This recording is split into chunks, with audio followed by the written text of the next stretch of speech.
And we are rolling on August 28th, 2018, here at beautiful UCLA, where the sunshine is shining, but that's what it is.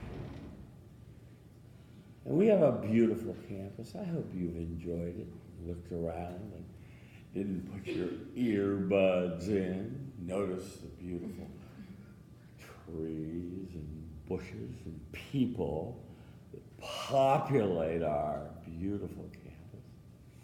As you look around the room and say to yourself, I respect my audience, I really mean it. You say to yourself, I really respect them. You find friendly eyes near the front and the center. You say your name, feel the love, and start your speech. Hi, my name is Idalia. Hi, Idalia.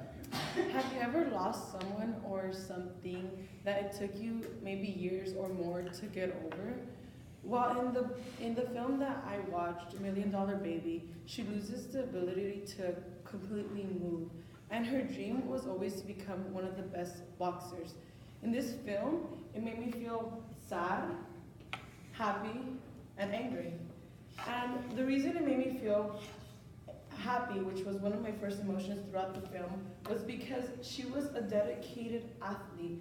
Like a lot of us are dedicated on our own aspect, let's say school, sports, or just owning a business can be your aspiration. Her aspiration was to become a top female boxer. And the happiness of that relates to me was, as an athlete, I can relate a lot because she started boxing, she couldn't even hit a punching bag properly. She had the bad form, and the coach would tell her, you're not working the punching bag is working you. So it's kind of funny because she wasn't able to box properly, and this coach had high standards for a lot of his boxers, and he didn't want to accept her because she was a female boxer. And when he finally took her under his wing, he explained to her how to properly hit a punching bag, and all these different steps that it took a regular boxer to learn and took years for them to learn.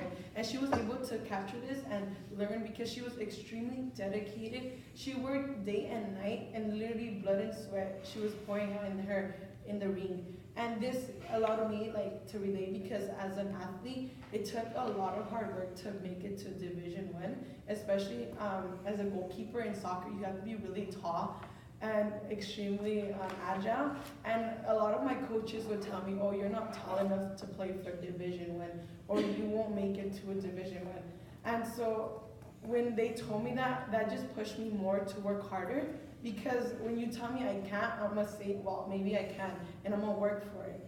And so that's why I decided to, before practice, I would do extra training. Before school, I would wake up and run, and after practice, I would stay an extra hour to do more. Because I knew, because of my height, it wasn't gonna be easy for me, and because of the difficulties that it takes to be a goalie, it takes a lot of height, because the goal is big, it's not a small goal, and if you're a small person, you have to cover more ground that a tall person wouldn't really have to cover.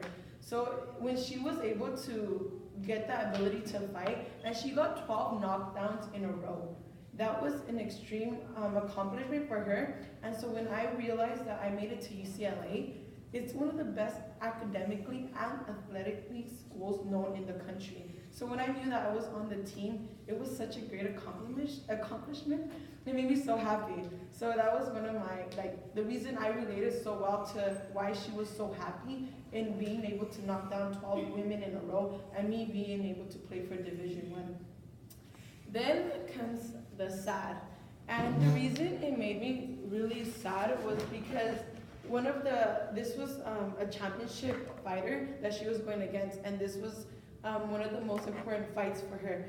And when she started fighting, she was the one winning, and she was the underdog known in this match because obviously she wasn't the one who had the belt. The other one was the world champion. She was just an upcoming boxer who was doing really well, but obviously she didn't have the experience the world champion boxer had.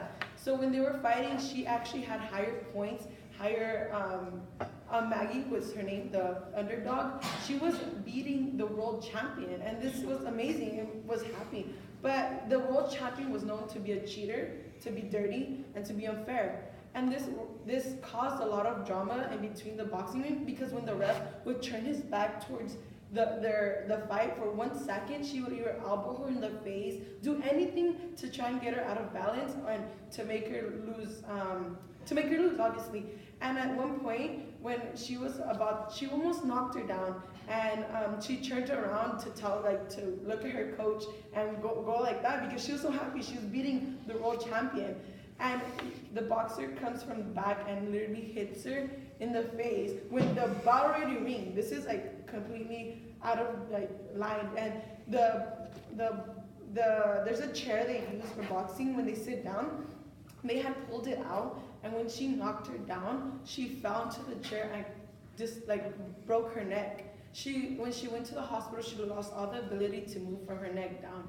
And this was really sad for me, because I can't imagine a day of without movement in my own body, and it made me feel like I'm not grateful sometimes for what I have, because I do complain. I do I get upset for little things that aren't really important to me, to more people.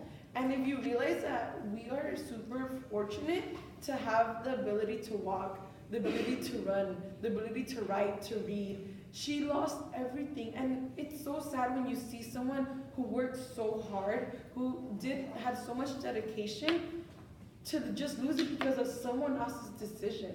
She had no power and no ability to stop her, because of course you have so much power to control your life, but what another person does that affects your life, you have no control over.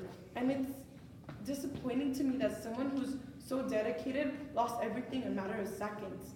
And it relates to me because when my brother was hit by a car once, and this was one of the hardest times our families have ever gone through. And he had a 30% chance of surviving, and he had a smaller chance of being a normal person, like being able to walk ever again, being able to talk, to read, to remember our family. He lost his memory for the first 2 months. He couldn't recognize his own mother. And it was one of the hardest times for our family, because imagine seeing your brother or your son laying there unconscious, not being able to do anything. It hurts so much. You wouldn't want to wish that upon anybody. And it related to her, because when she was in that bed, she was asking to be killed. She was asking for someone to take her life, because she's like, I've accomplished everything I could. I've reached the goals I could. She's like, I could still hear people cheering my name. I don't want to lose that feeling. I don't want to lay in this bed and lose that ability that I've gained, that the emotions I've reached, and the happiness she's accomplished. She's like, laying in this bed, I'm losing it little by little. And the sad reality, her coach, she asked personally her coach to put her down, and he did. He let her go, because he didn't want her to suffer any more than she's already suffering. And the angriest part for me was... Okay, you've got 8.5 minutes on a 4-minute speech, so you need to really sum it up. Is there anybody timing? Okay, yeah. My camera says it's been 8 minutes and 52 seconds, almost 9 minutes. Okay, so sum it up, please. Okay. The angriest part for me was the part where, so you have someone else to decide for you your life. And as an athlete, it takes a lot of courage for you to fight and to become one of the best athletes or best person you can become. And for someone else to have this decision upon you makes me really upset that we have no control over this. And overall, this movie made me feel happy, sad, and very angry, because as a person, you always want to be the best person you can. And when someone does something to affect you physically and emotionally, it's so unfair for whoever that person you affected or hurt. So overall, what I learned in this film is to be grateful for what you have, and to treat others with kindness and respect, because you never know what that person is going through or what you will go through in the future. Thank you.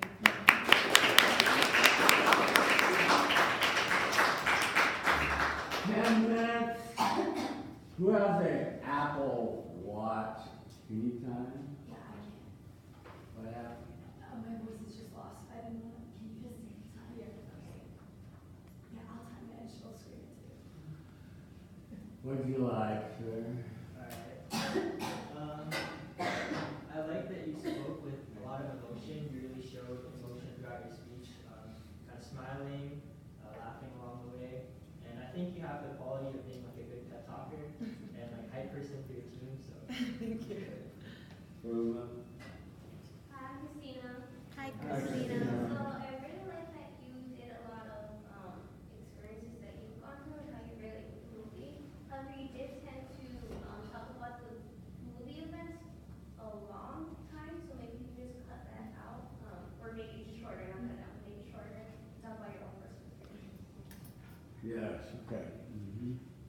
Let me start with the positive thing and then give you some suggestions for improvement. You had good emotional content in this movie, and that was clear. You had good connection with your brother's situation, and your connection with making it to UCLA was strong. Now, the bad news, and it's mostly directed at the people out here, not at you, but it's important. First off, how long is this speech supposed to be? 4 or 5, but we're looking at 4.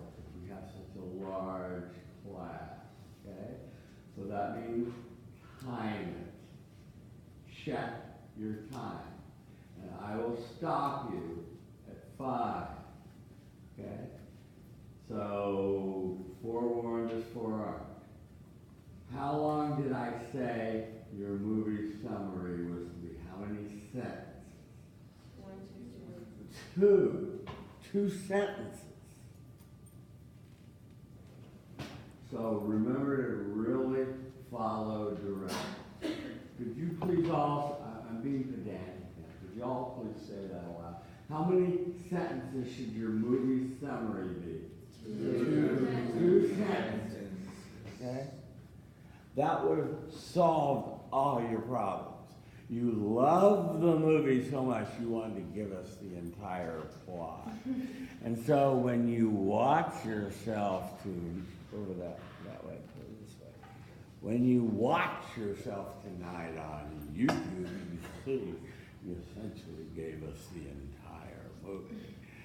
Every last aspect of it. And that goes to you learning to follow directions. That's going to be your important lesson, because that's a real important thing to learn is when you get a prompt, follow the prompt.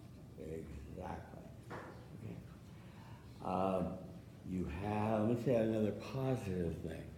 You presented it in an outline form. You asked a rhetorical question in the beginning. Have you ever lost someone in your life? So if you're going to ask a rhetorical question, return to that rhetorical question in the end, and then sort of answer or do something clever with it. Okay. On your thesis, I wanted to hear $1 Million Baby. It made me happy, sad, and angry in a little louder voice, so we really have a pack with the audience, see? And then the significance statement, I wanted to hear the words, this has some significant themes, and that's 1 to 2 sentences, right? So then you go into the first way the film movie was, it made me happy. 2 sentences. Then your story. I was happy to be a goalie at UCLA and get into this fabulous place. And that's why I felt happy. All you need to do, see? So that's how the speech should have sounded. On your second reason, you had a great story about your brother, but you hardly, I don't know why you didn't get to it until about, you'll see, about 3 or 4 or 5 minutes. And you kept summarizing the plot of the movie, and we hardly got to your reason, see? And that's your payoff. That's what you were supposed to be talking about mostly. On your anger, we were just rushing then, so, yeah. So, to end on a positive note, I hope this was a great learning experience for you, because you learned how to express your emotions, and you know it's important to respect the time and listen to the prompt and follow it really precisely. And the next speech you're going to do, the PC, I'm going to ask you to be very authentic. And so that's going to be the biggest thing I'm looking for. So I'm sure you'll be able to do that even more successfully than you did this one. Thank you.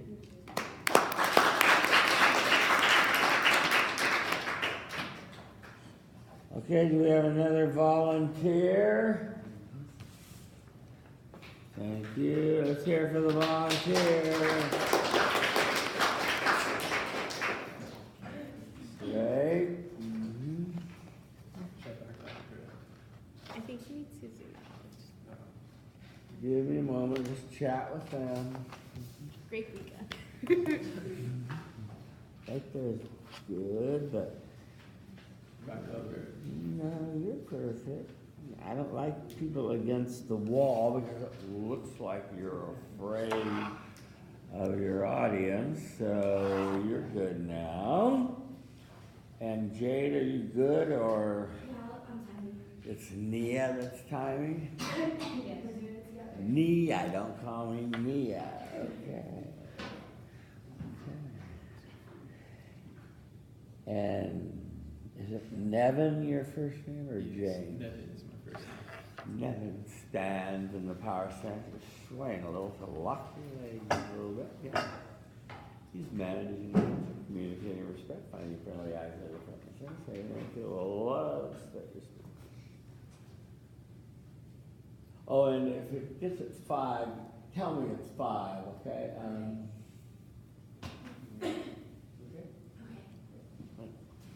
Okay. Hi, I'm Nevin. Hi, Nevin.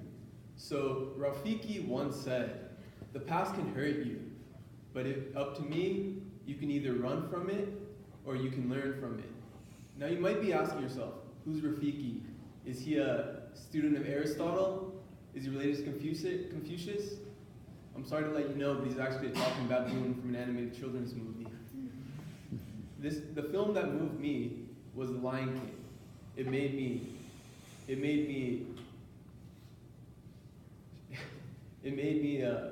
carefree, fearful, and courageous.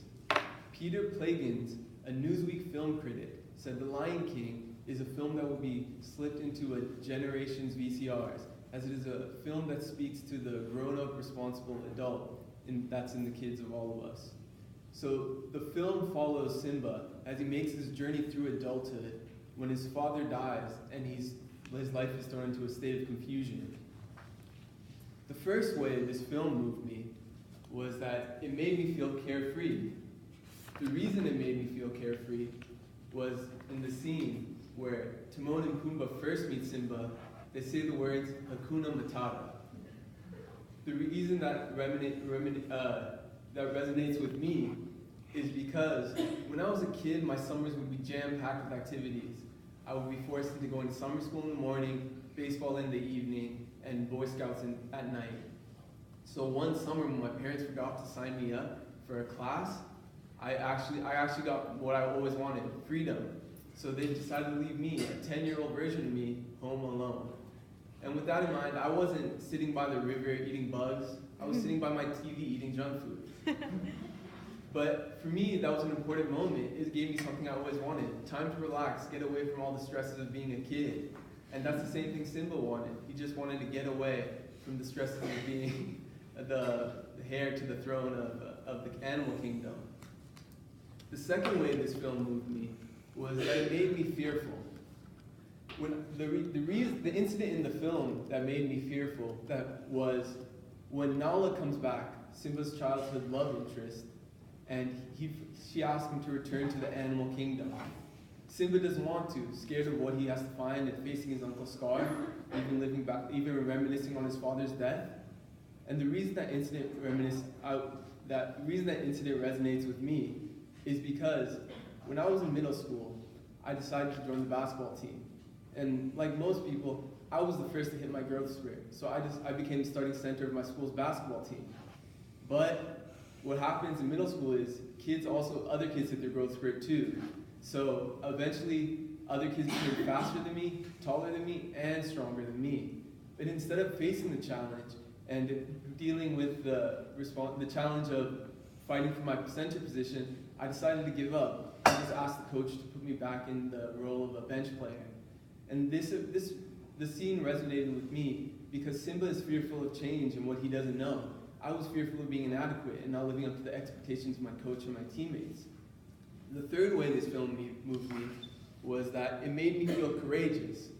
The incident in the film that made me feel courageous was when Simba finally confronts Scar in the climax of the film, where he challenges him to finally become the heir of the animal kingdom. The reason this resonated with me was because when I was a kid, I once went to a birthday party where there was also a bounce house. And at this bounce house, older kids had decided that they were going to police it and not letting any younger kids in.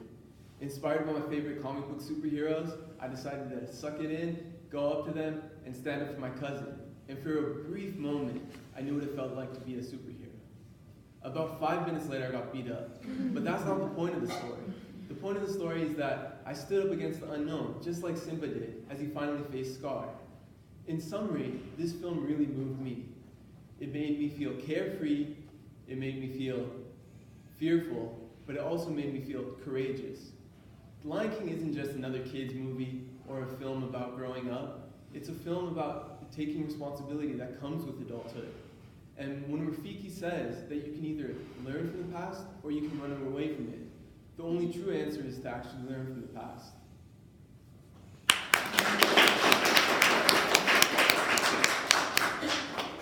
I was 4:55. 4:55. Thank you very much. That was nicely timed. Thank you so much. Yes. Okay, in the rear, let's continue our quest. Hi, guys. I'm Caroline. Hi, Caroline. So I really liked your speech because, I mean, you followed what he said and, like, kept the summaries very short in case no one has seen The Lion King, which I'm sure we all have. And then also, I really liked your examples because they're very, like, relevant. Like, I was able to connect with you on that. Yeah. Good. Thank you, Caroline. Improvement. Hi everyone, I'm Lou. Hi, Lou. I also really enjoyed your speech, but I did notice that you were a little stiff, so maybe just relaxing a little bit. But overall, I really enjoyed it. It was great. Yeah. Thank you. Okay, good, yes. Kevin, yeah. You started with a quote from Rafiki, and you had a little humor in there where you referred to him as a friend of Aristotle or Confucius, and I like that. That was cute, a little dry, but cute. I think most people knew who Rafiki was, but maybe not, so it was good, yeah. So you introduced this film as The Lion King, and that's what you were going to talk about. I thought you were a little apologetic for doing a kids movie. No, you shouldn't be. It's quite a good film that has adult themes, and it has themes that all ages can relate to, really. So, yeah, there you have it. I wanted you to, with your voice, relax your arms by your side, please. With your voice, make your three emotions a little louder so we have a better sense of the path you're making. Your quote from Newsweek was well memorized and a little long. remember, everyone, to say whether you agree or disagree with your quote from the magazine. Small point, but we could tell that you probably agreed with the quote. So that was fine, especially from your subsequent sentence afterwards. Just easier to say, and I agree. And yeah. On your carefree emotion, yes. Yeah, I really like your story. I happen to be of the opinion that all kids these days are over programmed, and parents are so anxious that they succeed, and they go to 7 different summer camps, and they just don't leave them alone to, go out in the neighborhood and play around a little. And, there's a little counter movement going on now where kids are allowed to wander a little around the neighborhood and stuff. And it's not bad, but entertain themselves. But, yeah, and I could tell that you enjoyed it, even though it was consisted of eating Hostess Twinkies and watching television. Yeah. So on yours, what was that? Is that a computer? Okay, whatever. On your second feeling of inadequacy, I thought that was a really revealing story you gave about giving up because you weren't good enough and being asked to be benched. And I really appreciate the courage it took to tell that story. Most people would not. So thank you for that. On feeling brave, yeah, you confronted the bullies that wouldn't let you go in the bounce house, yeah. So even though you got beat up, you had a moment of courage, so that was good. Summary was good, your conclusion was good, your tieback was non-existent, really. So work on that, work on coming the full circle, and work on us sensing that you're really finished and not ending on such a whimper, but more of a bang, okay? But ending on a positive note, there were some really nice elements in here. Nevin, nice job. All right. Thank you.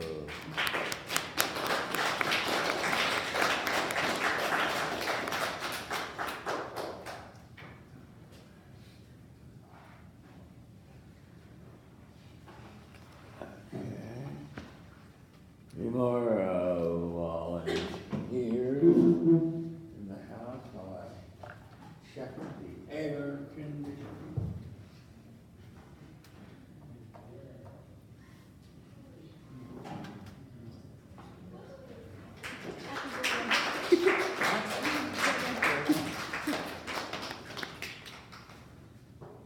Hello, thank you for volunteering.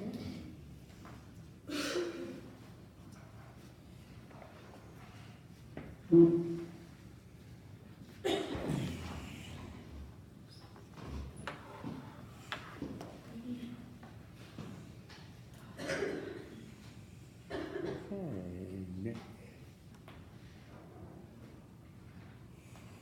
Now you're a little close to the rear. Come up a little bit.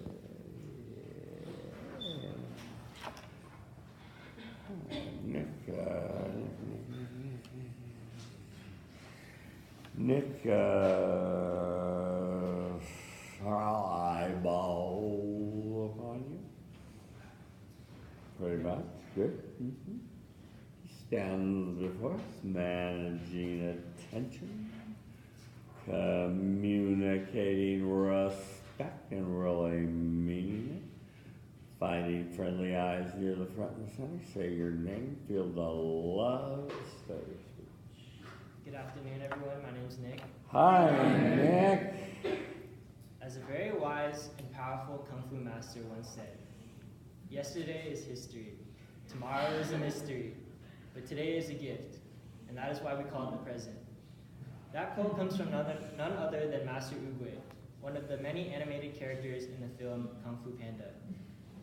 This film as a whole made me feel sad, it made me feel frustrated, but also made me feel hopeful.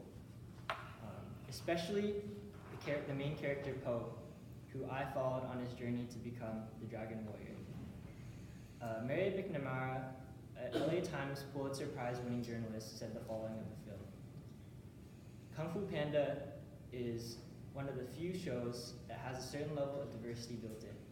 And I couldn't agree more with her, as the diversity in this film allowed me to relate to it as a young child growing up.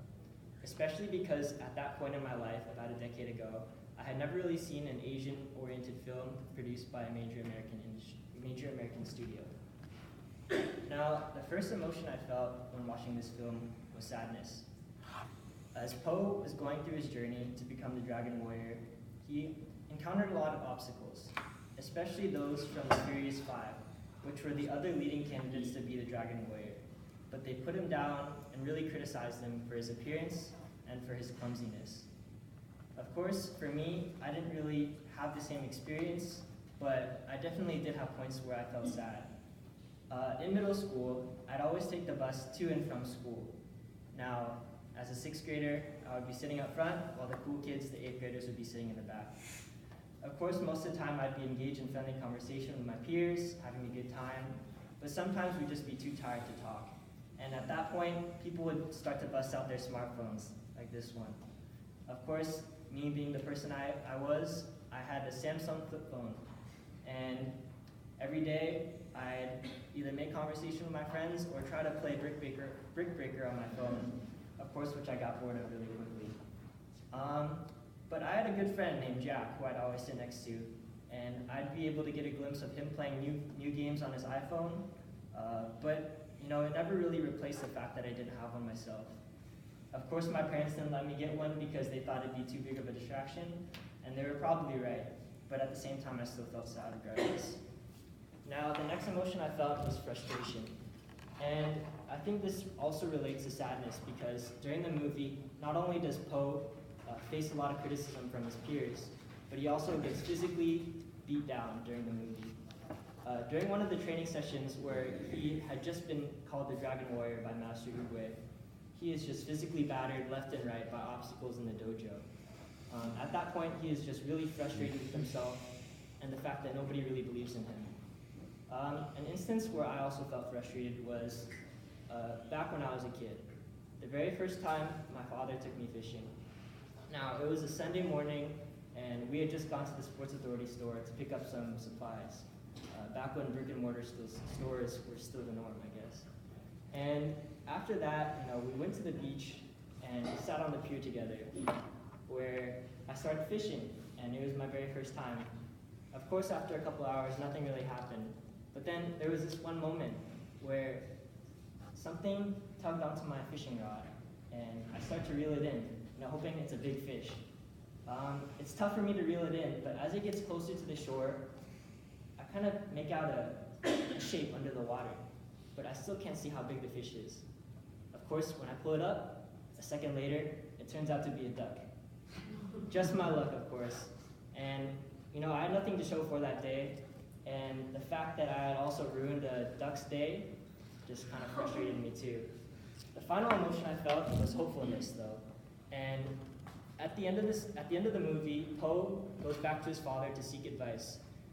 His stepfather, owned a noodle shop in the village, and it was time for him to pass on the secret ingredient of his soup to his son. Of course, it turns out to be nothing. And Po is really shocked by this, but he also finds that true belief in yourself is what matters.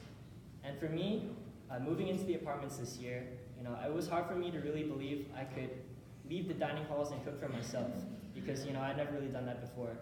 But of course, I've managed to make edible food, and my level of confidence is really stabilized, so that's about being hopeful. And to conclude, I hope you were able to find that the three emotions I felt, sadness, frustration, and hopefulness, all tied back to the film. As Mary McNamara, the LA Times journalist, said, the diversity in this film helped me to relate to it as a young kid. I hope for those of you who haven't seen it before, you go out and see it yourself, because if a clumsy and fat panda can become a legend, you can too. Thank you. Thank you, Chef. That was my 5:15. just used the bathroom, so I don't wanna- What? He was finishing, so I didn't want to interrupt. Yeah, that's fine. Good judgment, Jade East. All right. In the rear, continue. Hi, I'm Alicia. Alicia. Very low structure, I was able to follow everything. I also like how your voice was really clear, so like you could hear everything. So I really like it.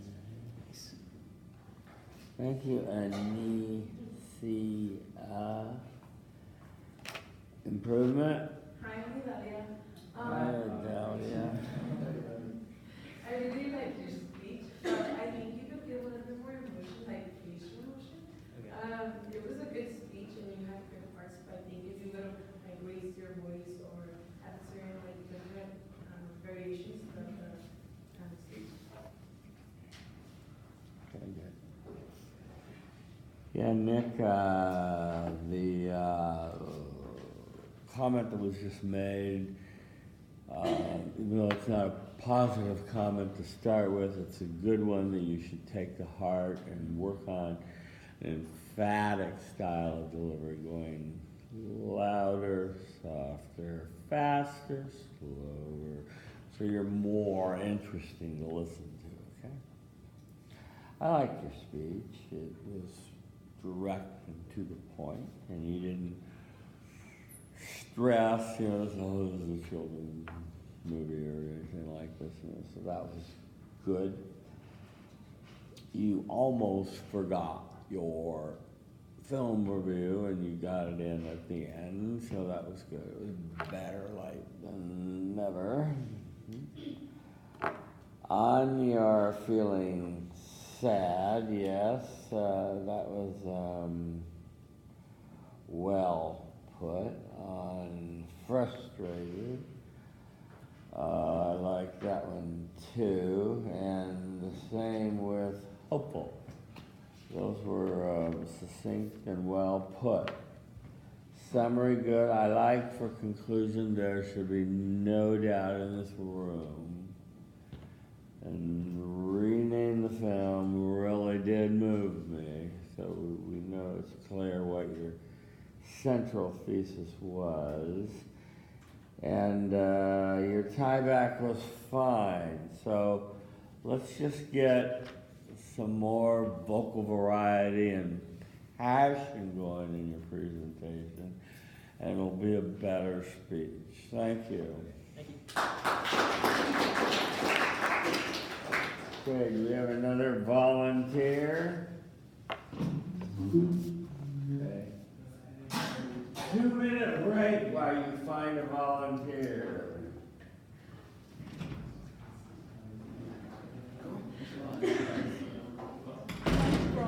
Mine's wrong. Mine's wrong. Yeah. I don't have a film. I have a film. I don't have a film. I don't have a quote. No, and like, Well, you should have gone to the most of my about the Wait, which movie? about the film. That was movie. Because We didn't go. Someone else did. both of us are doing Coco. I see go first. No, I think you were doing the same movie. yeah, but I feel like because I feel like the only one I wrote down was Coco, but then when else I didn't know, Everybody wanted to start. yeah, but This is good movie. I'm speaking Coco. I mean, I have a shirt. it's Coco. Like, are you supposed to have a You can't go wrong with Coke. I mean, oh, you can do But you have to be ready for that. If you close your name and you're not ready, just write that. Brother on a Coke. like most of my speech is about The movie. Yeah. I mean, I talk about myself, but it's not like I give like a little summary about the movie, and then I talk about how like it makes me feel. But I don't think But you're talking about your personal experience. You have any personal because experience? okay, it's one experience, but I'll just like stop that, and I just like explain how. You can talk about the dish. You Huh? can talk about the dish. Yeah, I think I was just confused on this. So how'd I know? I could have done it like differently. Yeah. We just go in and call your name. No, I just like need to look for a code, and I need to. Or you can start with a rhetorical question. Because you not want to go from like a You need a film review. yeah. So I need that, and then I need my own review. And then Just hope he doesn't call you. Because if you go to the alphabetical order, there's only one person before us. I'm gonna be like, according to this list, sir. Just make it up, yeah. He's not gonna look for it. He's not gonna look at the quote. Yeah, it's all in my dude, no. In my outline, it's like I think it's 1, 2, 2 sentences. Oh yeah, he doesn't like that. But it's an outline. Is it in Chicago style? Yeah. Because I didn't turn it into Chicago style. I did it like, make sure for the next one, Chicago style. It's like this, but I feel like it's too long. Yeah, whatever, line in the middle. I don't know. Vertical line. I'm just. Oh, this should. Huh? Oh. No, it's wrong. I'll present it for you. Yeah. I'll be like, yeah, this is Cervantes. Okay, no, actually, yeah, read it and then tell me. It's just like. This is fine. This is the outline. If you want it. No, I know, but like the content of it, I feel like it's not focused on me. It's focused on the movie. But it's like personal. Yeah, that's a good quote.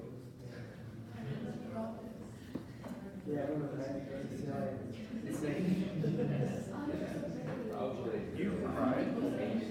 I bawled my eyes out so You much. only cried the first time. No, I cried throughout the whole movie. To this day, even Throughout the if I whole see- movie? I honestly. The only part I cried was when he was talking to Coco. No, like That's it's, the saddest part. No. Because that's in the beginning. I thought, heck yeah.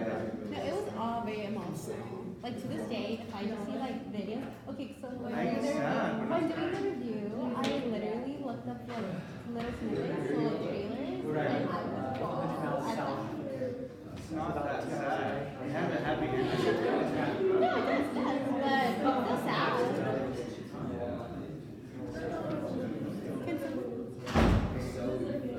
Okay, so you have the three things that make you feel.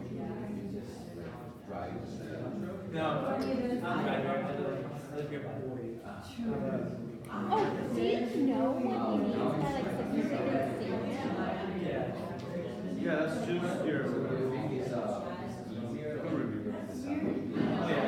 Like the outside review or my film review? Both. You can talk about the movie and then have the ask you and say whether you agree or disagree. And then start talking about your emotions.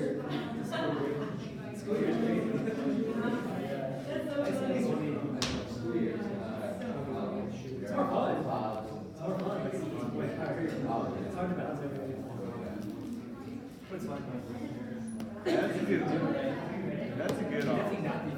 But it's because everyone else is doing it, they have like a story for each one, and I just have one story. Do you think that's wrong?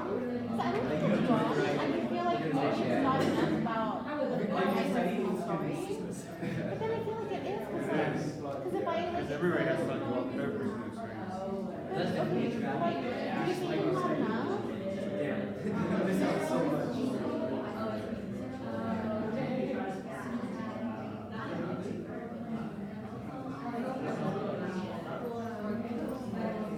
Yeah, but you're talking about your grandma throughout the whole. See, that's what I'm Which is confused. And we have another volunteer. Okay. Let's hear from.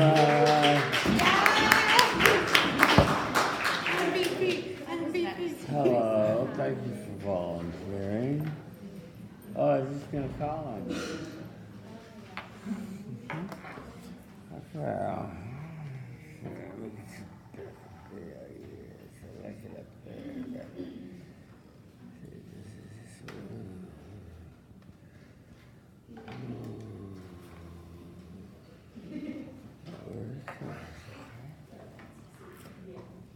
All right, Susan.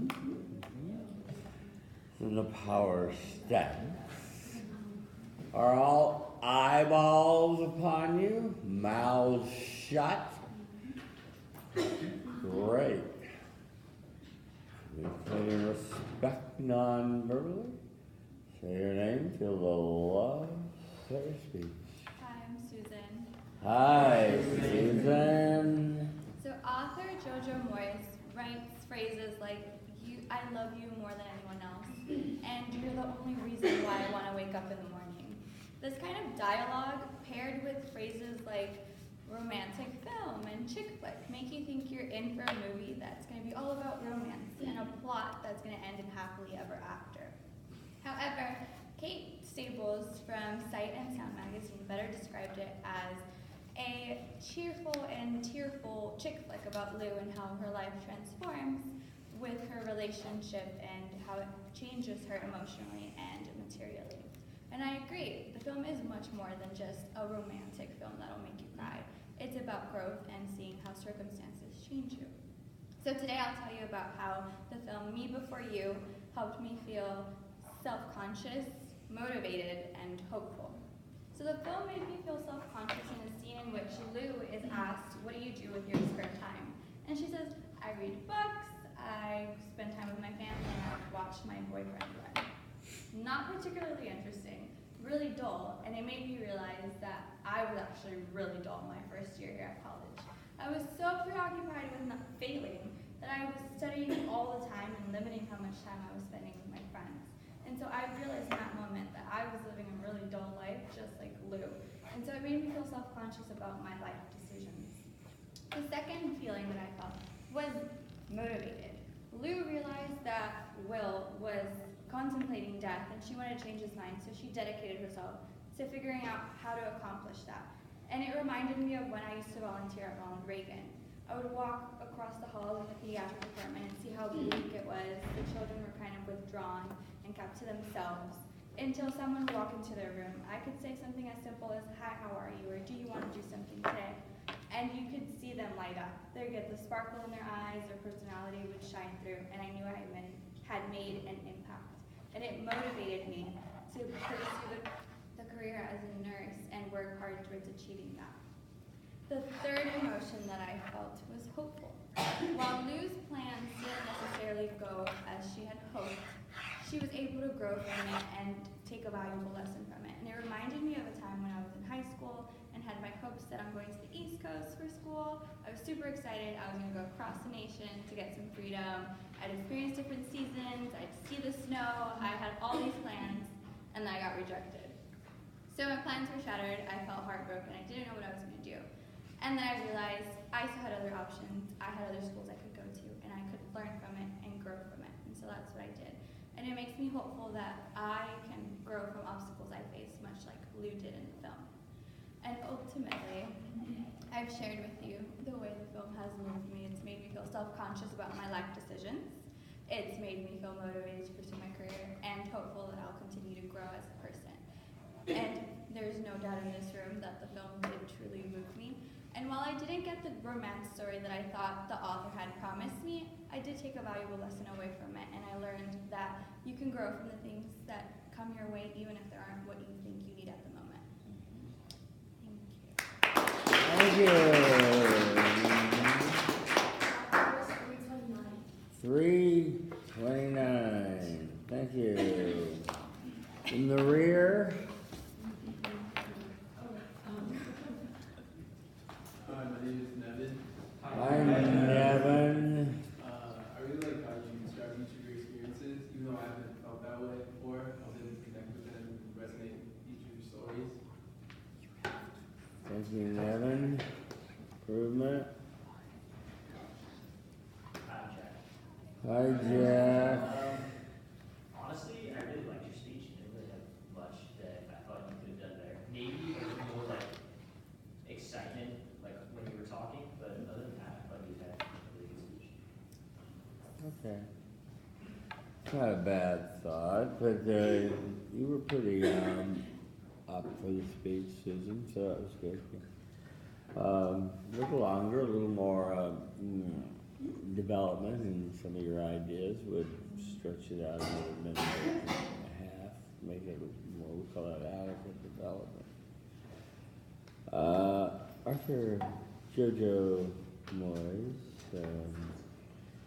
you gave us a nice long quote, and you told us that you thought, here comes something, and then you said, nope, it's not coming at all, and so it was a nice misdirection, so I liked that. It was a sort of an interesting kind of intriguing introduction. So I liked that. It was good. It was thoughtful.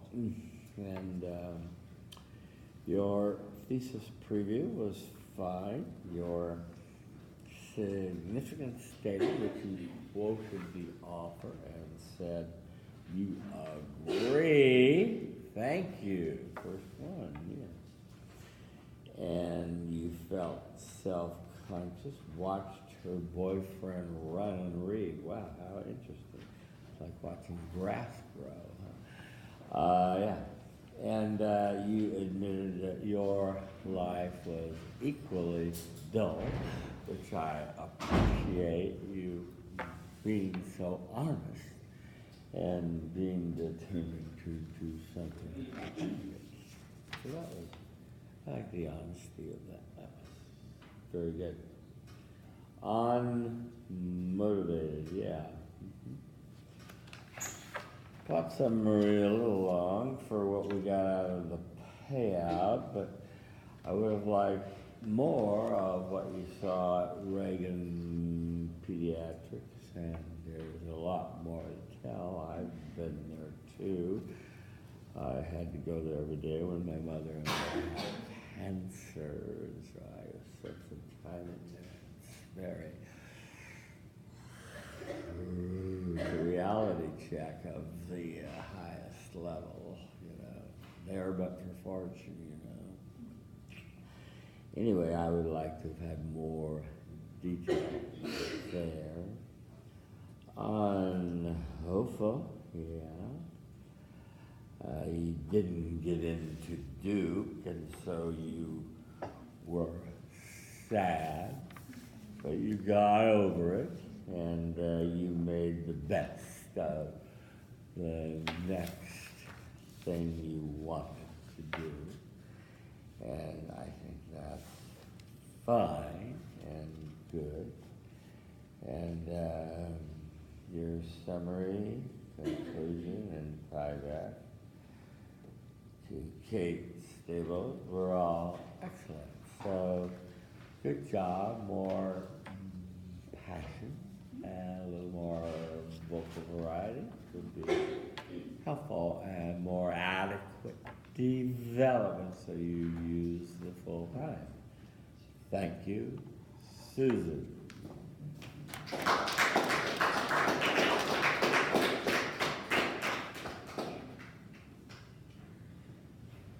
Okay, it's time for, we have a volunteer, huh? I don't get to call anyone. Oh, I was just going to call you. Yeah, very good. Yeah. All right, Cindy Stowns before us at a perfect spot. You go right there. Okay, begin, Cindy. Hi, my name is Cindy. Hi, Cindy. Have you ever thought of flying? Flying away from all your misery, from the world, flying away from all the unexpected, unjust expectations from other people? Well, the main protagonist of this film I'm introducing, Victus, succeeded in doing so, but unexpectedly by committing suicide. So I'm gonna tell you about how this film made me feel sympathetic, it made me feel devastated, and then finally it made me feel reassured and hopeful. Matt Seitz from New York Times once said that this film places uncomfortable impulses in opposition, which in this case is the parent's desire to develop a child's Latin genius, and then the child's desire to become normal or find his own voice. I've really agreed with Seitz in that this film introduced this topic of personal growth and how the confrontation of a teenager and his parents would lead to a significant drama, or as you will. So let me start with how this film made me feel sympathetic first. So as a 6-year-old piano prodigy, Victus was forced to perform in front of hundreds of adults during family meetings or like corporate gathering. And then unfortunately, he doesn't have a say in what kind of songs he wants to play, what kind of life he wants to lead. So when his grandpa asked him, so what do you want to be when you grow up? He responded, someone else.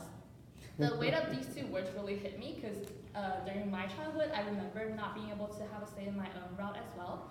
And my parents would plan out this perfect path for me, taking all these after-school programs and classes to make sure I succeed. So when I saw 6-year-old Victus being carried onto the piano couch and forced to perform in front of so many people, that made me really sympathetic towards the character. Next, let me tell you about how this film made me feel really devastated. So I'm tired of being manipulated by his parents. Victus put on a pair of wooden wings and jumped off the building of his company. And that really triggered me because I had a friend during junior high school who would slice her wrist with the dull side of the blade when she feels stressed. And we were really afraid like she would do something crazy and we just won't see her the next day. So we eventually had the school counselor reach out to her, and thankfully everything went back to normal. But during the scene, I was really devastated to see this brilliant soul just giving away his life. So that's why the film, this particular scene made me feel really devastated. Finally, this film eventually made me feel really reassured and hopeful because as it turned out, Victus did not actually commit suicide. It was all a brilliant scheme he was planning out. He feigned his own suicide so that his parent would leave him alone and he can go on with his normal life. Whenever I encounter something, whenever I encounter times when I want to give up during life, Victus' story reminds me that there's always an alternative path. It's just that we don't see it oftentimes. So for instance, when I came to college, I wanted to pursue med school, and that's really my only goal in life. However, I realized that I wasn't made out for this career path, and at first I was devastated, but eventually I found that there's so many other options for me that I now happily pursue med school as my career. Overall, I've told you how this film made me feel sympathetic, it made me feel devastated, and finally it made me feel reassured and hopeful. I feel like with the trigger of imagination and exaggeration, this film is a really poignant story that many of us can relate to because it talks about the topic of personal growth. Figuratively speaking, I think everybody here has thought of flying away from all the different misery or unhappiness in life. But I want to just say that flying away isn't giving up. So whenever you feel like you've met world's end, just remember Victus' story, that there's always an alternate waiting for you along the pathway. Thank you. Good.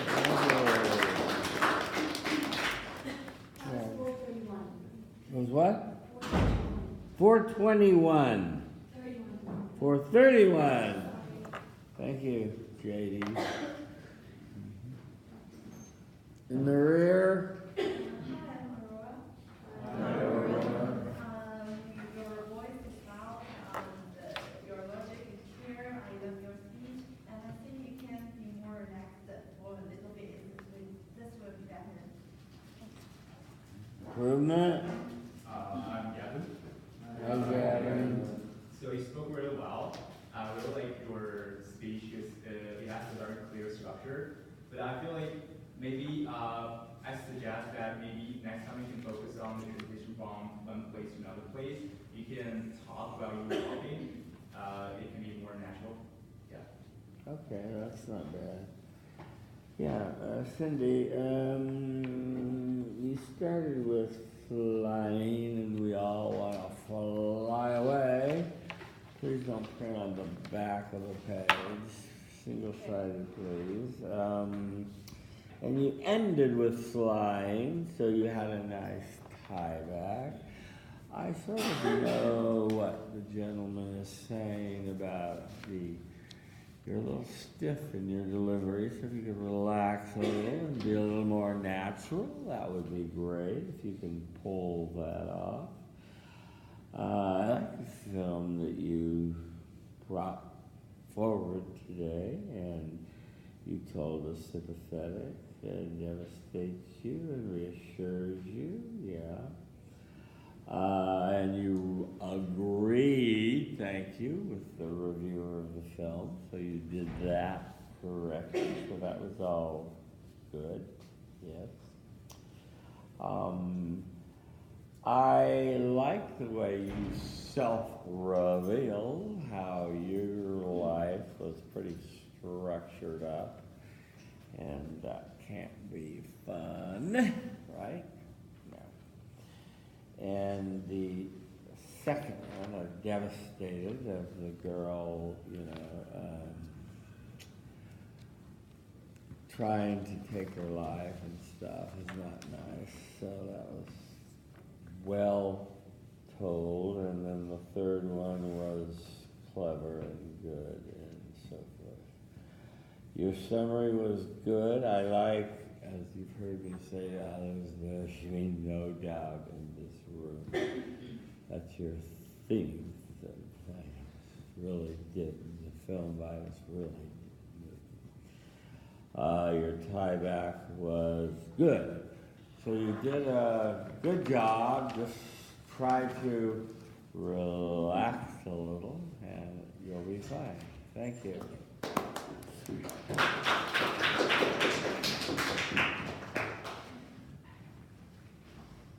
Okay, next. No volunteers? Okay, how about?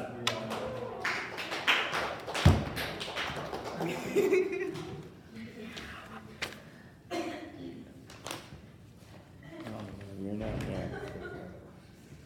Okay, Anthony stands before us. Yeah, that's good. I'll just adjust the screen. I'm the test communicator, find from as a process, and if you love sources. So hi, I'm Anthony. Hi, Anthony. And I believe not all people are created equal. Some people are stronger than I'll ever be. Some people are more charismatic than I'll ever be. And some people have more potential than I'll have. And that led me to the film I'm talking about today, Good Will Hunting. A film about Will, who's gifted in mathematics, but he doesn't know what he wants to do. Heston Dow from the Washington Post said that the film's about a character's prize fight for her soul, plain and simple.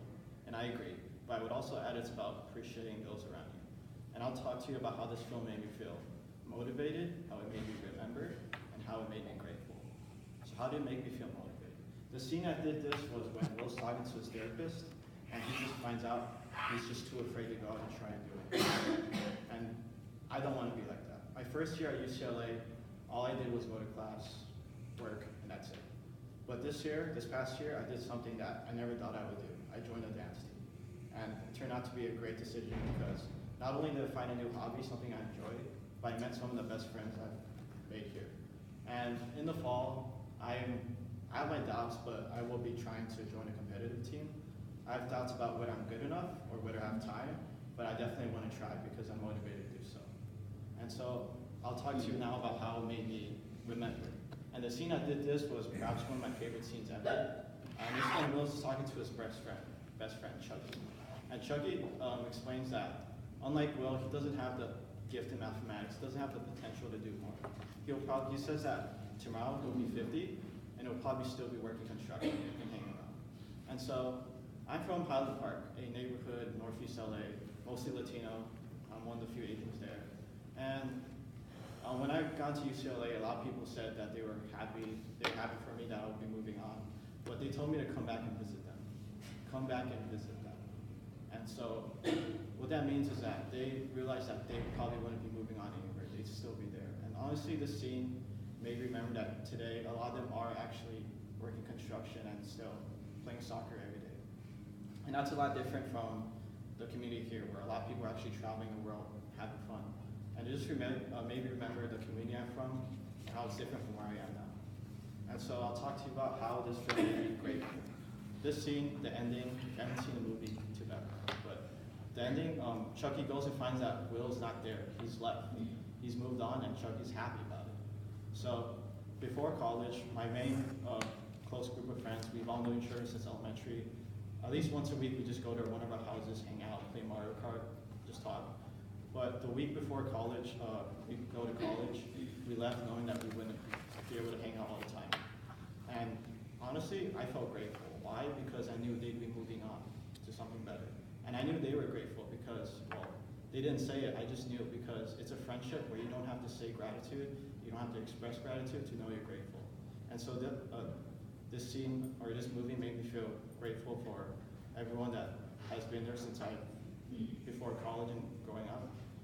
And so this film I told you how this film made me feel motivated to pursue dance further, how it made me remember where I'm from, and how it made me grateful for those around me. And although I do feel like everyone does have different potential, I feel like you should always try and achieve your full potential for you and those around you.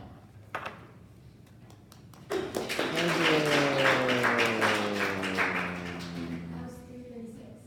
you. 3:36. Thank you. Okay, and in the rear. Hi, son. I really like your speech. I like the fact that you gave us your thesis and you kept that agreement throughout. Like you've done this for both your speeches.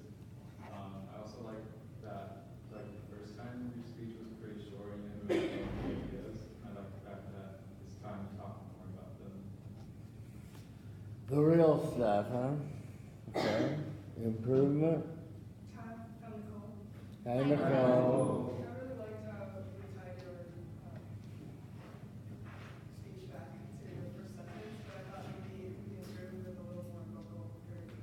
Yeah, that would help you and project a little bit more, would be helpful. What are the hundreds on your sweatshirt? Does that mean something? It's a brand. It's a clothing brand. It's a what? A brand? Oh, it's a brand. He's branded. Okay. Anthony, yeah. You started with an introduction, which was rather intriguing. Not all people are created equal. It's unfortunate, you say, but some people are stronger than I can ever be, more artistic than non-UN. I was wondering where you were going with this and how you were going to sort of tie back to this or come back to this. What was your thinking in starting with that, and how are you going to sort of come the full circle with that? What was your thinking on that? I was just watching like movie reviews, and someone just mentioned that not everyone just has what Will has, and that just gave me the idea that not everyone. Not everyone has, the talent. Yeah. Okay, I got you. Yeah. Yeah. That's true, and I know his, I forgot the actor's name that was his best friend said, if you're here in 20 years, I'm going to shoot you in the face. Who is that? Ben Affleck. Ben Affleck, yeah, right, yeah. So yeah, and you have a good a quote from the Washington Post. I wasn't sure you presented it, did you, or did you skip it? I don't know. I may have missed it. You did do it.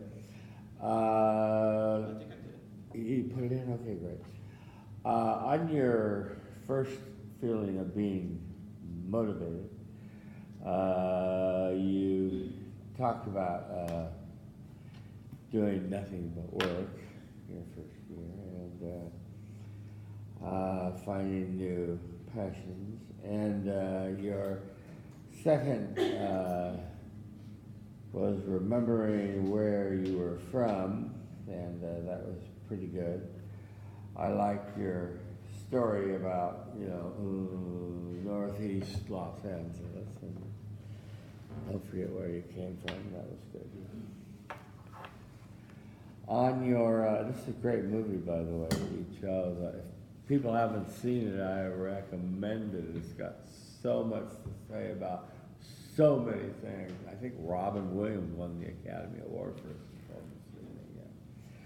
So much about, these high school reunions are really, people that made it come back and glowed, and it's tough stuff.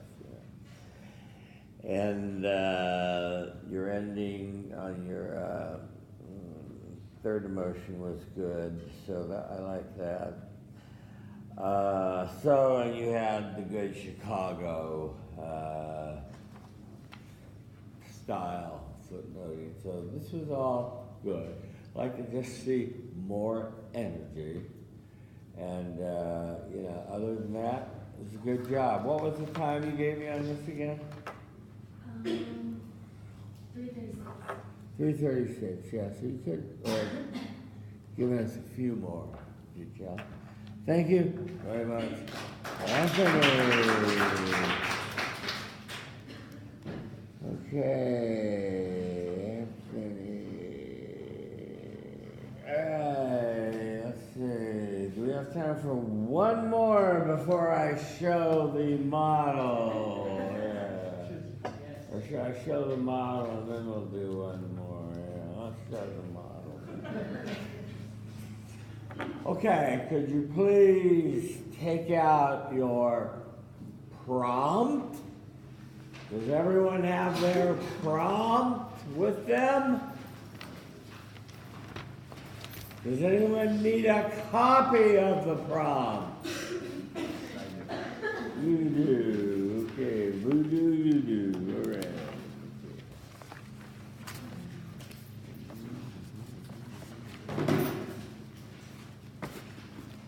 Okay, the prompt. Anybody need a copy of the prompt? There you go, sir.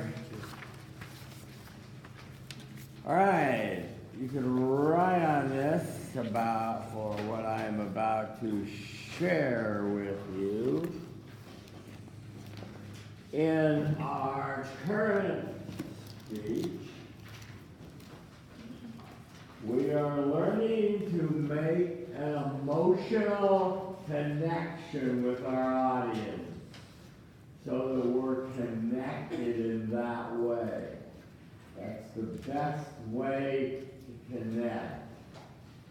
Now, in this next speech, our goal is to be authentic. So write in big letters across the top, be authentic. Now, that's it.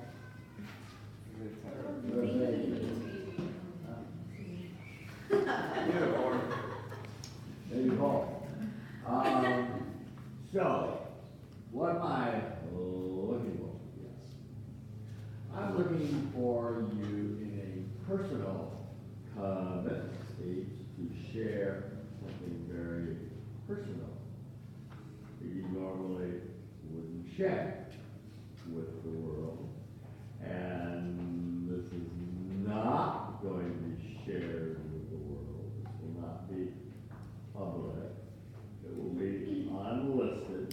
So you need not worry about being exposed to the world. Only you, the people that have the little combo, will see it.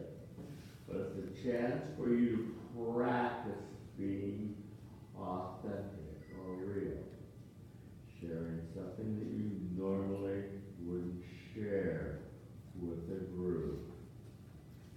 Now, there's also a part of this that says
allow me to share my favorite personal speech, the model personal speech. Now,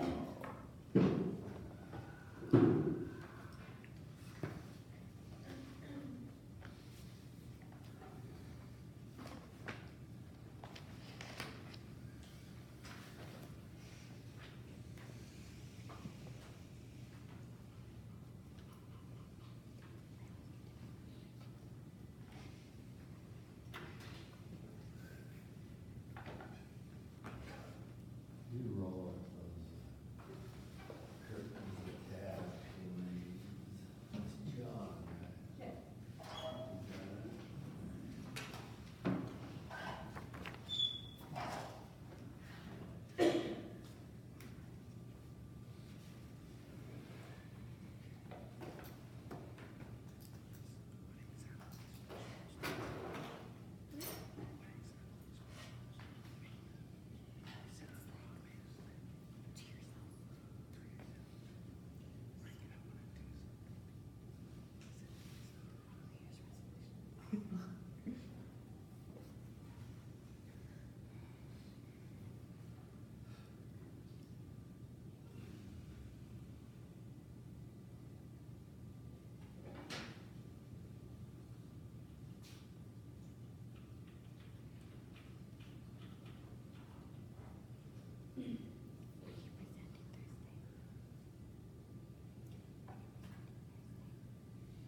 Okay, I asked her to remove her jacket because it was the way of her optimal performance.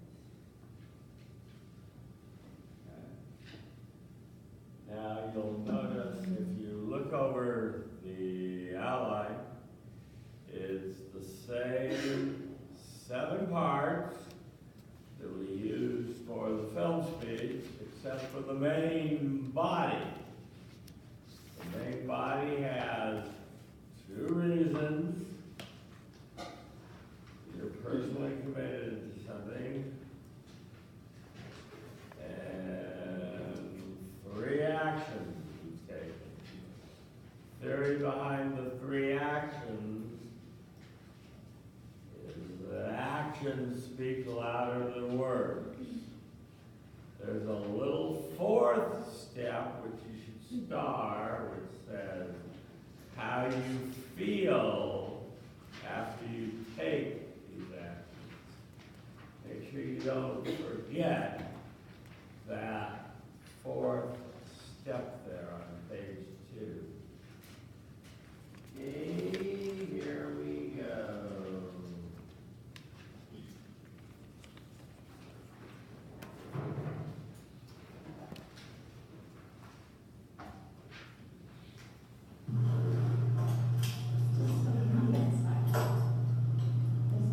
Can you hear it?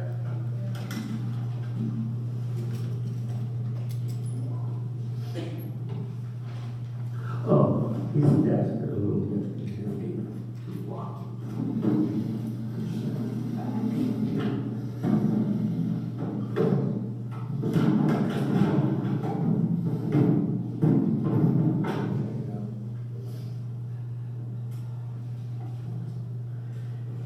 Being stands before you, managing attention in the power of hands, communicating respect, but you got a book open, that. Saying yourself, I respect my audience, finding friendly eyes near the front and center, say your name, feel the love, start your speech. Hi, I'm Amy. Hi, Amy. So everyone has flaws, and many of us have a very specific list in our memory bank of what we believe these flaws are. An author, Lisa Kleypas, once said, "You are your own worst enemy." If you can stop expecting impossible perfection from yourself and others, you may be able to find the happiness that is always open to you. I can very confidently and sadly say that I am in no doubt my own worst enemy. So today I'm going to share with you why I am personally committed to being nicer to myself. I'm going to tell you 2 reasons why I'm personally committed to this, and 3 actions that I've taken to help me achieve my personal commitment. The reason why I'm sharing this today is because I believe it's something that a lot of people struggle with, and many people could definitely be nicer to themselves. And so I hope that by sharing my actions and what I'm doing, it can inspire everyone here to do this as well. So the first reason why I am personally committed to being nicer to myself is to help my anxiety. Anxiety is a psychiatric disorder which in my case directly affects an autoimmune disorder I have called eczema, which is a dry, red, small rash. So my anxiety is something that I struggle with constantly, but it is heightened in situations where I have to make friends with people I've never met before, or be in a new place for a long period of time that I've never been before, or just be in uncomfortable social scenes. So basically freshman year. And the summer before freshman year, I was extraordinarily nervous and anxious, and there was this voice in my head telling me, making friends is too hard. Who would want to be friends with you? Who would want to hang out with you? And I became very anxious, and my anxiety got worse, and my eczema was everywhere, covering my legs, and it was just awful. And this makes me upset because if I had been more confident in myself and being able to transition, I think that I would have had a much better time doing so, especially since I ended up transitioning really well. It would have been really nice to have that confidence in myself. The second reason why I'm personally committed to being nicer to myself is to help my self-image. When it comes to my body, I could not be meaner to myself. There are many people who think that being skinny is the key to being happy with your body, and I am someone who can tell you that those people are idiots because it is most definitely not the key. And even though I am thin, there are so many things that I wish I could change about myself. My roommate once told me that it's unfair that I'm so thin without having to work at it because I have a high metabolism. But as soon as she said this, all things that I hate about myself came to mind. And when I looked in the mirror, all I could see was my acne, my small boobs, my lack of hips, my pale skin, my frizzy hair, my big nose, and so much more. And this makes me sad because I wish that I was someone who didn't place such a high worth on looks or just could care less about my appearance in general. So now I'm going to share with you 3 actions that I'm taking to help me improve on my personal commitment. The first action that I'm taking is that I have decided to readjust how I think of social media and my presence on it, and start basing, my pictures and what I post on social media for things that I like judge what people think of me based on how many likes I get or how many followers I have. The second action that I'm taking is that I'm basing self-worth off the actions that I take, not the grades that I receive or the actions that I have in my life. The third action that I'm taking is that when I look into the mirror, I tell myself that I'm beautiful and I'm worth it, and I'm stopping comparing myself to others. So fourth, the way that this made me feel was basically instant relief and happiness. It's very hard to stop comparing yourself to others and doing things like this, but I'm working at it, and it provides me with better feelings towards each day. So in summary, I've told you 2 reasons why I'm personally committed to being nicer to myself, and 3 actions that I am taking to do so. There is a long way to go before I'm able to stop comparing myself to others and complete these actions fully, but I am working on it. So there should be no doubt in this room that I am personally committed to being nicer to myself. And as I said, it's going to be a while before I'm 100%, 24/7 happy with how I treat myself. But I'll probably always be my own worst enemy. However, everyone has flaws, and the flaws are what make us who we are. And I'm happy who I am. So thank you. 5 minutes, thank you. Okay, let's talk about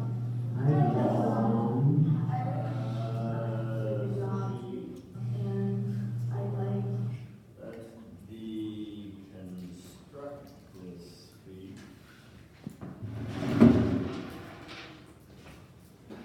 Was Amy authentic? Yeah. Was she real? Yeah.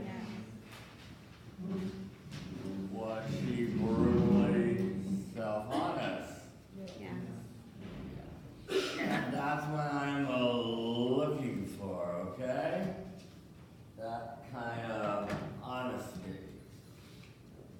So, could you hand me my attendance sheet? I'll get some new voices here to call. So,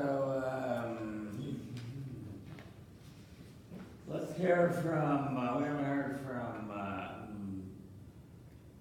Alec. You here? Alec. Actually, no, this is the attendance.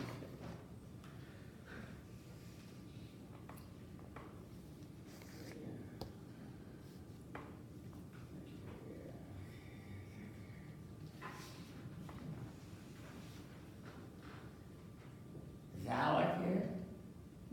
Someone marked him here and he's absent. He left early. Shame on Alec. Okay, Mel. Abby. Abby, how'd she start her speech?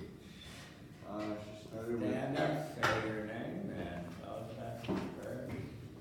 She started with a short quote, and then she told us what she was going to talk about in her speech and how she was going to be nicer to her.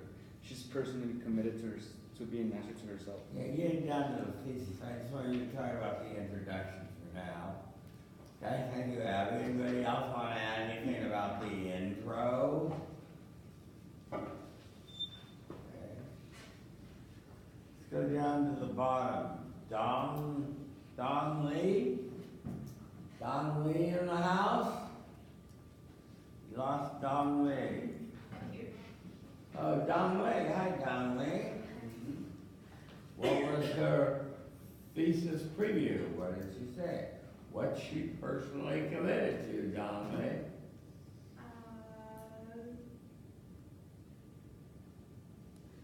I didn't hear her clearly. I'm not sure. Can someone help Don Lee out?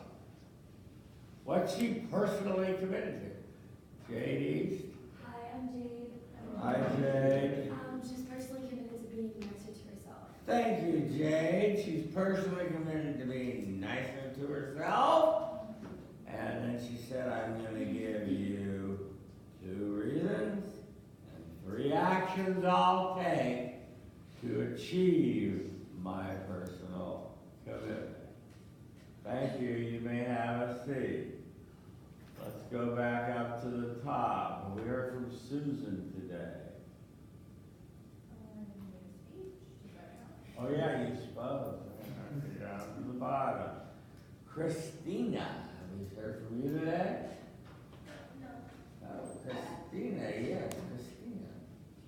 What was her significance statement? How did she make this important? Why? She told us why she was doing the speech. I thought it was rather altruistic. She talks about her anxiety and how that affects her eczema and how it makes it flare up. No, that came in her first reason. Why was the speech significant to the audience there? Is it Christina? Yes. Because other people can relate to it. We can relate to it and learn from it, maybe. Yeah. Good, Christina. Thank you. Now on the first reason. What's the first reason she wants to be nice to herself? Perla. Hi, my name is Perla. The first reason she wants to be nicer to herself is because she wasn't before and she was treating herself very badly. She was what? She was treating herself very badly. And what was the result of treating herself badly? It was like not only affecting her mental health, but it was making her develop more eczema. Eczema. Does everyone know what eczema is? Anybody not know what it is? Oh, you don't. Well, it's big red splotches all over your skin. It's really unpleasant to look at. It's scratchy, it's itchy, it's awful. And it comes primarily from being anxious and nervous, okay? And it's hard to get rid of. And she got this rash really bad. It's an autoimmune disease. And she brought it on herself. She said, no one would like me. I'm unlikable. And so her whole freshman year, she devoted herself to trying to make friends when she was covered with a big red rash. So she wanted to be nice to herself because she wanted to help her anxiety. Okay? Do we understand the first reason why she wanted to be nice to herself? Is Bowen in the house? Let's see, Bowen. No, Bowen's not here. He dropped the pass. Oh, we lost Bowen. Oh no. Lou. Is Lou in here? Is Lou here today? I'm here. Hi, Lou.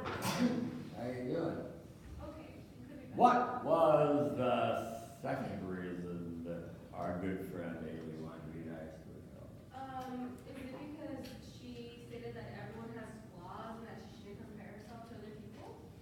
Yeah, she said she wanted to help herself. Anyway, and explain what she said about her self-image before and after. You can continue standing, Lou. Okay. It's a communication class. What'd she say about herself, Lou?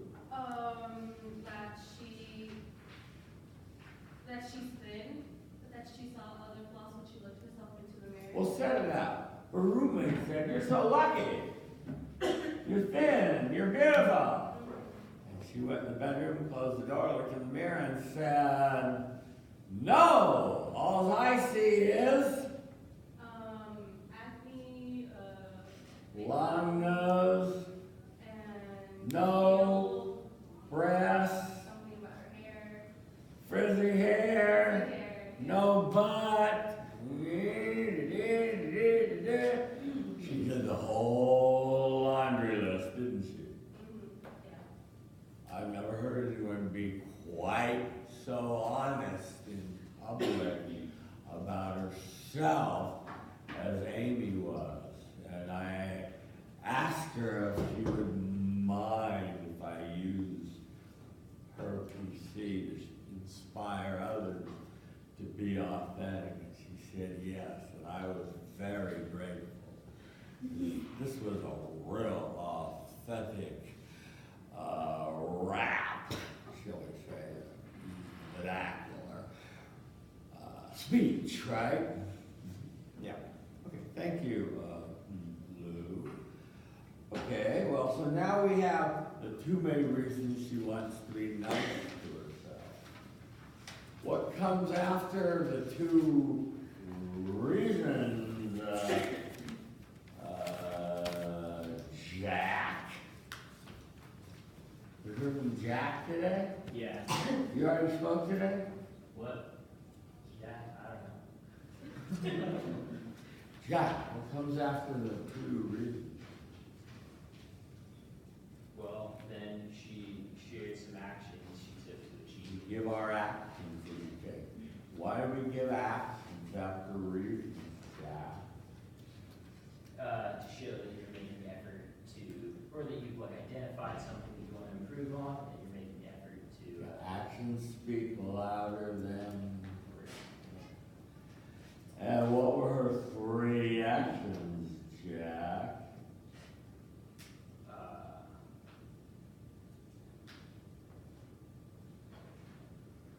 Did someone help Jack out?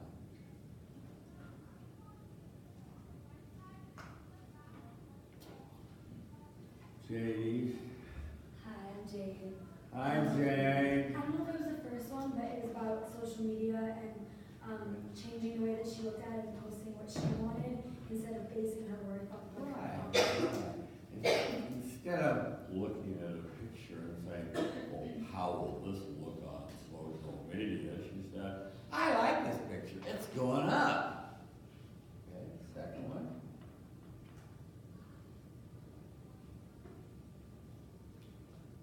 Third one.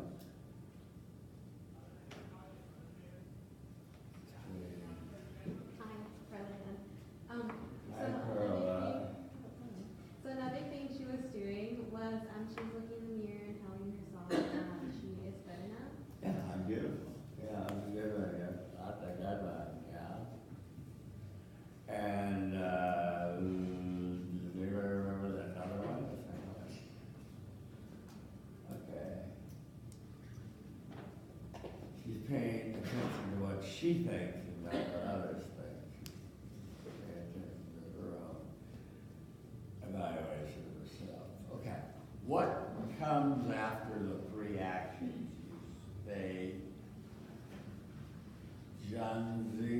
Gen Z? Is it Gen Z? Am I saying it right? Hi, Gen Z.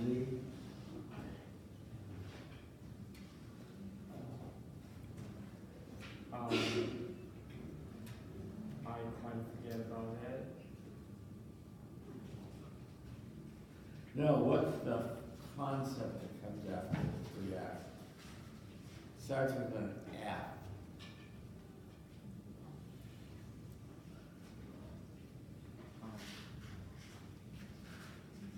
Feelings. You state your feelings about how you feel about your actions. Why would you state your feelings right after your action? Make an emotional connection with your audience, to reconnect with them. And Junzi, how did she say she felt after she took the actions?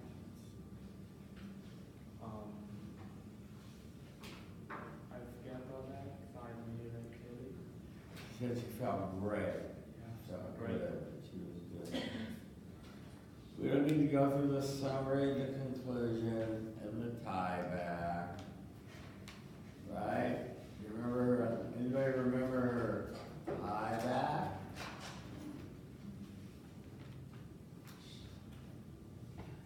Yes, please, thank you. She said she's still gonna be. Name? I'm Kelly. Hi, Hi, Kelly. She said she was still gonna be like her own worst enemy, probably, But it's, but like she loves herself more. it's getting a little better every day, right? Yeah. Thank you, Kelly. All right. Do you see how to do the speech? Okay.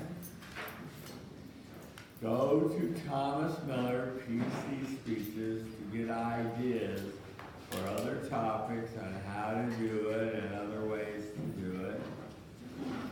Our work is done for the day. Return with honors.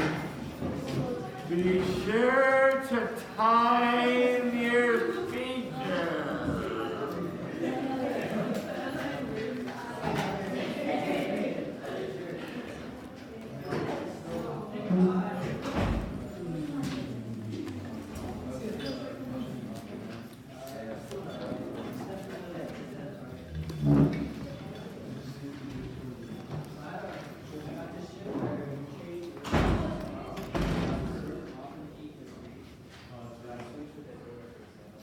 Stretch, huh?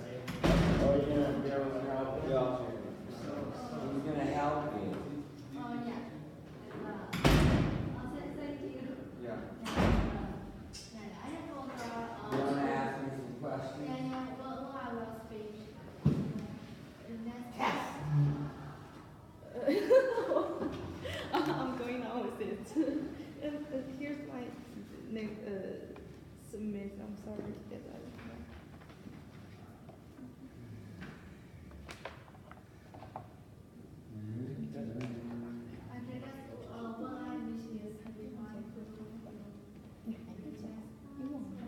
Well, do your respect speech first and then your film speech.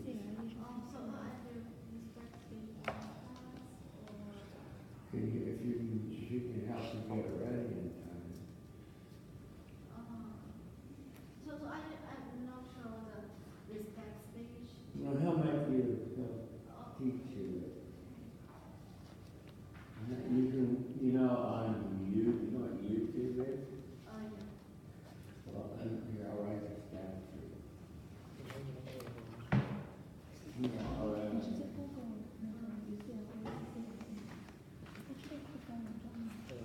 I have a channel. You know what a channel is?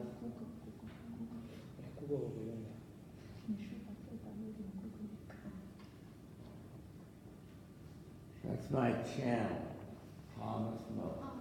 And then you write the name of the speech, respect speeches.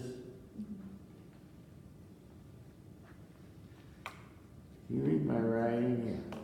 And then the 20 will come up. You watch it. Learn. Imitate. And you know how to do it. Yes? Excuse me, Professor. So what is the mark on the attendance roster? The mark. What mark? Could we see the Attendance roster? Yeah. It has like 30, 25, and 20. Like, what is this? What mark? Like 30, 30, 30, 10, 20. I don't know. My PA put it there. What? Well, is it? I don't know. I mark X when you're absent. Uh-huh. Yeah. And I was just wondering that I was here. What's your name? The first name is Jones. C-H-E. Jones? What's your last name? Jiawen. Here. Jiawen? No. This one. The last one. Zheng? Yeah. You don't have any X's. I don't have any absence. Absence? No absence? No absence. Okay. I was just wanting, double check. Yeah.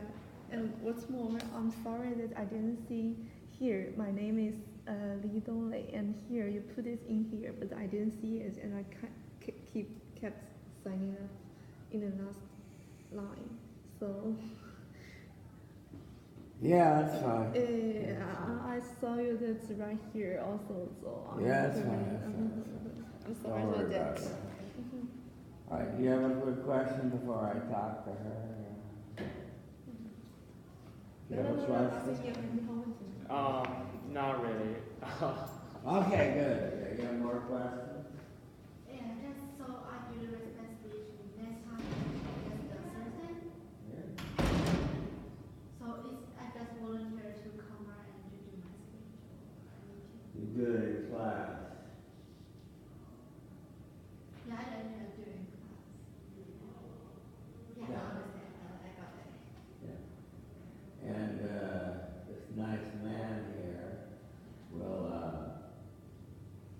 bring you up to speed. I'll tell you everything you missed. So, you know what a mantra is? M-A-N-T-R-A. Okay, you know what? You say, I respect you. You say it over and over again. Yeah, strangers. Silent.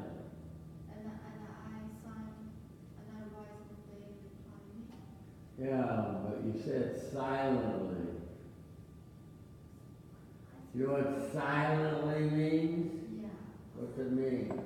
I do not talk anymore. You don't talk. So I don't say I respect him and I do not talk anymore. You don't talk.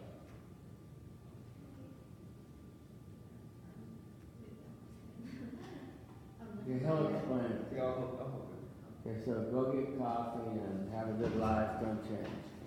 Bye, Professor. Thank you for helping her, I appreciate that, yeah. Okay, she turned it off, I guess, yes, good, okay, very good. Bye. So long.